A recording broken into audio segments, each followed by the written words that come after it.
Allah Subhanahu wa Ta'ala. Atas rahmat beliau kita dapat berkumpul di Mandaya Royal Hospital Puri untuk melaksanakan kegiatan seminar dan workshop Banten Hop First Banten Head and Neck Oncology Update. Perkenalkan, saya Afifah, mewakili panitia mengucapkan selamat datang di acara Banten First Hop Head and Neck Oncology Update.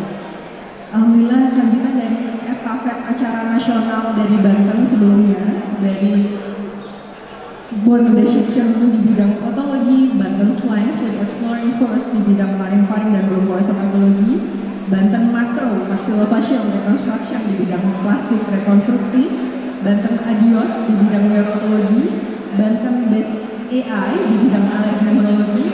Estafet ini kita lanjutkan lagi oleh Ketua Perhati KL Banten kita di bidang onkologi kali ini dengan acara GO Head and Neck Oncology Update Mastering Nasopharyngeal Carcinoma from A to Z. Adapun sebagai dokter THT, kita menyadari bahwa kasus kanker nasofaring merupakan keganasan kepala leher yang terus sering yang akan kita temui pada praktek sehari-hari, dan tentunya dengan deteksi dini serta tata laksana dini terhadap penderita kanker nasofaring akan membantu keberhasilan terapi dan tentunya akan meningkatkan harapan hidup pasien dengan kanker nasofaring.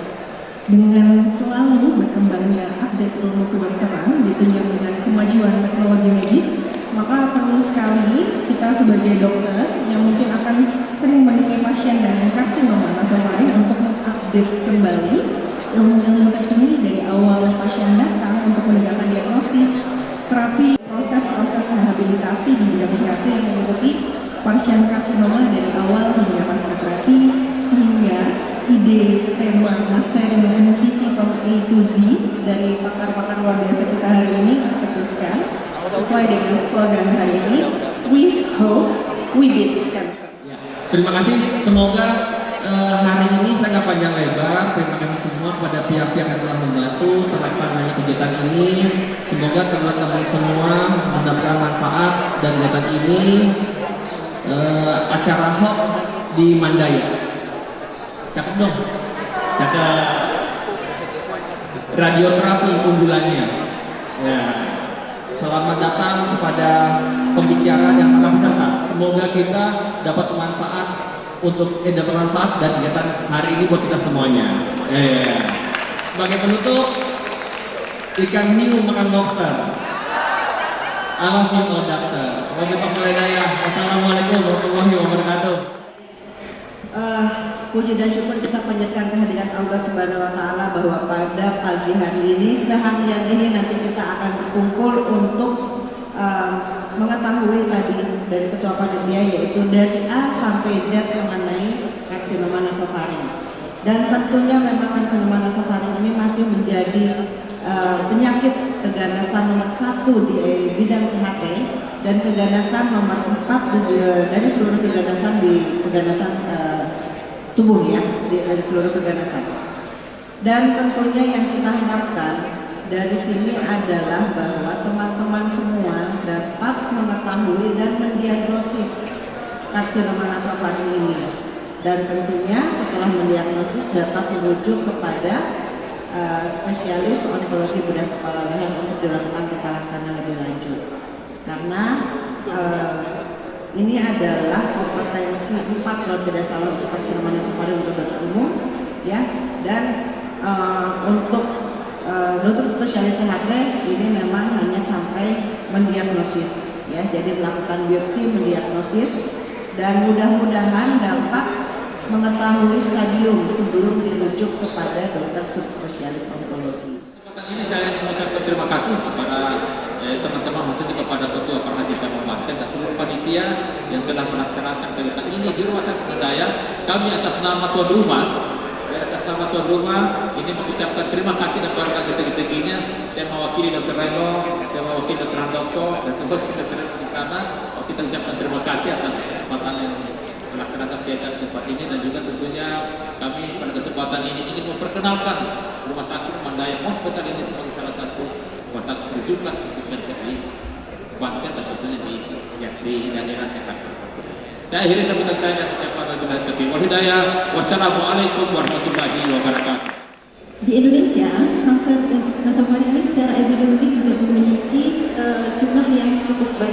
dan harus menjadi perhatian untuk kita semua. Dari salah satu jurnal yang diteliti oleh Chen dan kawan-kawan, secara keseluruhan ternyata angka kejadian itu nomor 2 setelah Cina, yaitu sekitar 17.900 kasus.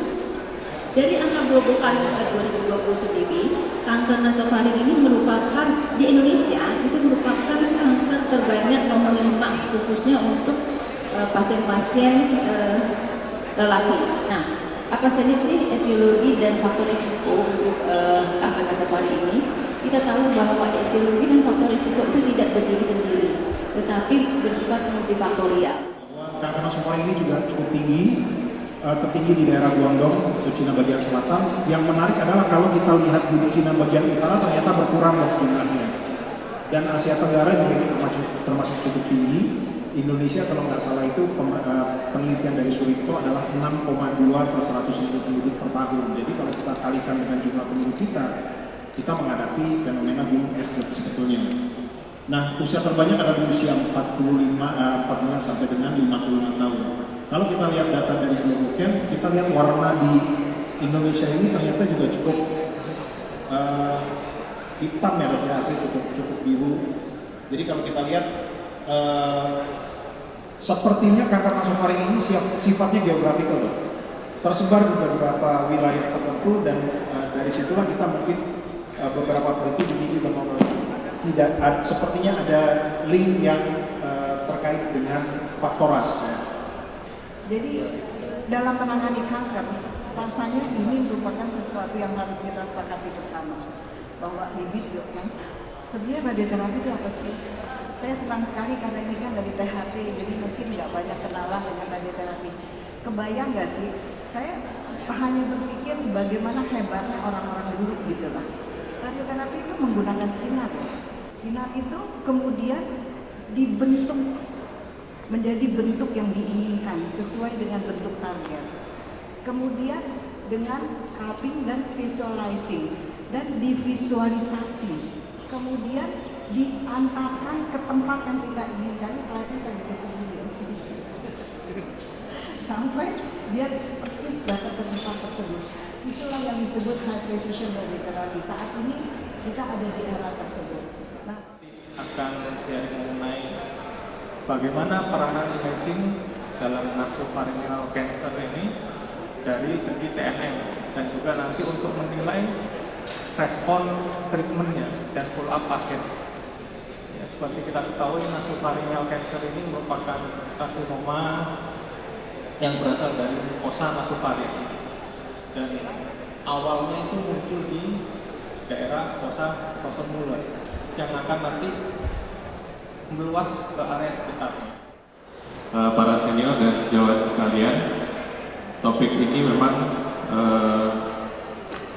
agak beda ya dengan yang tadi, karena kalau yang tadi itu bisa dilakukan oleh semua dokter THTKL terkait aspek diagnosis, namun kalau yang satu ini tidak bisa dilakukan oleh semuanya. Namun ada penjembatan, yaitu fellowship. Jadi fellowship untuk para dokter THTKL untuk mengikuti ini bisa untuk sebagai penjembatan pelayanan kemoterapi di sentra masing-masing, terutama di sentra yang memang belum memiliki konsultan onkologi. bagaimana kita ketahui bahwa tadi tata laksana untuk radiasi, tata laksana untuk kemoterapi itu adalah tujuannya untuk mengeradikasi tumor, tetapi tentunya mempunyai efek samping, baik yang akut maupun yang kronis, baik yang ringan, sedang, berat. Nah, itulah karena tujuan kemoterapi itu memang dan radioterapi itu sebetulnya selain mengeradikasi tumor juga sebetulnya meningkatkan kualitas hidup. Tetapi dengan tata laksana yang berat seperti ini biasanya kualitas hidupnya juga menurun, dan inilah tugas kita sebagai dokter, bagaimana caranya untuk meningkatkan kualitas hidup pasien sehingga dia dapat beraktivitas secara normal. Kalau kita lihat tadi udah banyak sekali sampaikan bahwa karsinoma nasofaring itu kalau kita lihat, kalau kita tahu bahwa berbeda dengan yang lain, treatment of choice-nya adalah radiasi dan kemoterapi. Tapi jangan lupa, walaupun dia radioterapi dan kemoterapi, masih ada sekitar 20, ada yang bilang 20%, ada yang bilang 40% untuk terjadinya recurrency atau metastasis jauh. Dan disinilah perannya salvage treatment ini. Jadi jangan teman-teman semua menyangka bahwa oh karsinoma nasofaring nggak ada terapi surgery-nya, dia hanya radiasi dan kemo atau kemo saja. Tadi disampaikan oleh Dr. Romadoni, dan kemudian juga sudah menyampaikan bagaimana kita follow up dan rehabilitasi. Baik, kasus pertama, laki-laki 58 tahun dengan berat badan 57 kg datang dengan keluhan utama mimisan berulang sejak 1 tahun terakhir. Dari pemeriksaan Karnofsky Performance Scale-nya didapatkan 80%. Nah, dokter akan melakukan pemeriksaan apa saja nih? Pemeriksaan fisik dulu mungkin ya dok ya, mungkin dari sebelah sini dulu. Izin ya dokter kalau misalnya ada yang perlu dokter koreksi atau ditambahkan silakan dokter. Kita lihat dulu bagaimana jalan ini apakah yang mereka coba, terus itu bagaimana bentuknya, apakah dia seperti begini bagaimana, terus setelah itu kita lihat bentuknya dan juga warnanya juga. Lalu apakah setelah itu kita lakukan palpasi juga bagaimana konsistensinya. Misalnya kita lihat terlebih dahulu, habis itu kita pegang untuk benjolan ini bagaimana. Baik. Kita perhatikan bahwa pada pasien dengan keluhan mimisan, tentunya kan cukup sering ya dok ya kalau pasien datang ke kita dengan mimisan, dan yang paling penting dari kondisi mimisan itu seringkali pasien karena sudah membaca buku dan lain-lain, dok apakah saya ada kemungkinan kanker nasofaring, itu pertanyaan paling awal. Katakanlah dia belum ada benjolan di leher, terbentuknya suatu neovaskularisasi baru, dan neovaskularisasi ini bukan vaskular yang sesungguhnya, katakanlah demikian, sehingga bentuknya itu ada yang kecil, ada yang besar, ada yang dilatasi, dan itu sangat rapuh dok. Jadi kalau dibilang kenapa masa kanker itu sangat mudah berdarah, karena itu tadi dok, neovaskularisasi yang terbentuk bukanlah vaskularisasi yang seperti yang normal. Dan satu lagi adalah pemeriksaan kelenjar getah bening. Nah, pemeriksaan kelenjar getah bening itu kita lakukan dari arah belakang pasien. Mulai kelas sekitar apa ya? 1A, 1B, 2, 3, 4, sampai 5 itu yang di belakang sternocleidomastoid. Dan jangan lupa juga di preaurikuler dan juga di retroaurikuler, kedua belah sisi. Jadi jangan dilupakan bahwa karsinoma nasofaring itu mempunyai trias gejala, minimal trias gejala, dan keluhan-keluhan lain. Kemudian untuk pemeriksaan fisik tadi kita tetap harus memeriksa, karena kita adalah dokter THT, kita harus tetap memeriksa bagian telinga, hidung, tenggorokan, leher, dan juga maksilofacial. Nah, jadi maksud saya gini, kalau misalnya kembali lagi bahwa pemeriksaan fisik dokter umum pun harusnya bisa melakukan pemeriksaan fisik dengan baik dan benar. Tapi yang terutama adalah sebenarnya kita harus melihat dengan palpasi, ya. Kemudian juga kalau misalnya saya nggak tahu di tempat Mas Jo semua yang dokter umum apakah ada kaca laring, karena kaca laring itu sendiri sebenarnya bisa menggantikan endoskopi. Bagaimana anamnesis pemeriksaan? Cuman saya titip pesan aja, kalau anamnesisnya agak sulit, buatlah timeline. Jadi keluhan mana yang muncul duluan itu untuk mengarahkan dirinya nanti bagaimana. Karena bisa jadi keluhan seperti ini kalau waktunya itu sekitar 3-4 bulan, itu kita mulai berpikirnya suatu limfoma. Atau kalau lebih cepat lagi hitungannya 1 bulan atau 2 bulan mungkin infeksi. Tadi kan Prof juga bercerita memakai nanodrop ya Prof. Apakah maksudnya nanodrop itu yang spektrofotometer? Nah, kalau iya, bagaimana Prof menentukan cut off-nya? Atau misalnya begini, apakah sama penentuan cut off untuk keperluan kita screening sama keperluan kita mau pemantauan pasca terapi? Apakah bisa disamakan atau bagaimana? Terima kasih. Yang sekarang itu ada 2 hal. Yang pertama early stage sama late stage.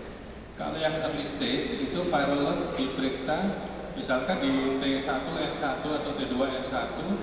Kalau dia EBV DNA-nya itu kurang dari 2000, kurang atau sama dengan 2000, maka hanya radioterapi saja.